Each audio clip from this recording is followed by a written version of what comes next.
पहले तो मैं अपना परिचय दे देती हूँ। राज्य सफाई कर्मचारी आंदोलन की प्रदेश उपाध्यक्ष श्रीमती बबीता कुलदीप। अपन सफाई कर्मचारी भाइयों के साथ बहनों के साथ में मिल के संघर्ष के लिए हम आगे आए हैं। हमारी संघर्ष है, आप लोग तो जान रहे हो, पूरा प्रदेश स्तर में हमारी लड़ाई, हमारी 6 सूत्री मांग चली रही है। रहा सवाल राजनांदगांव नगर निगम में हमारे सफाई कर्मचारियों को 3 पेमेंट में एक पेमेंट देंगे तो अपना घर कैसे चलाएंगे कर्मचारी।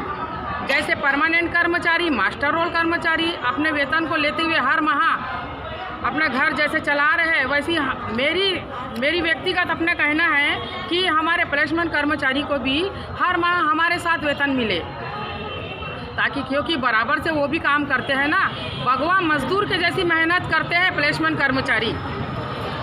मैं तो बोलती हूँ नगर निगम में प्लेसमेंट बंद कर दिए जाए, सीधी भर्ती में इन्हें रखा जाए, 2 साल 5 साल जिसे हुआ है उन्हें परमानेंट किया जाए और ठेका भर्ती बंद कर दिया जाए। अगर हमें वेतन मिल रहा है तो इन्हें भी वेतन मिलना चाहिए। काम तो बराबर से ले रहे हो क्या? काम बराबर से ले रहे हैं। अधिकारी बोलता है कि ये नहीं, मुझे कुछ नहीं चाहिए, मुझे काम चाहिए। तो काम के लिए अधिकारियों से मेरा निवेदन है कि इनके लिए भी आप संघर्ष करिए, समय में इन्हें भी वेतन दिलाइए, नहीं तो प्लेसमेंट सीधा बंद कर दीजिए, सीधा नगर निगम से ही वेतन करिए। बस, धन्यवाद। राज्य सफाई कर्मचारी के अध्यक्ष बबीता कुलदीप।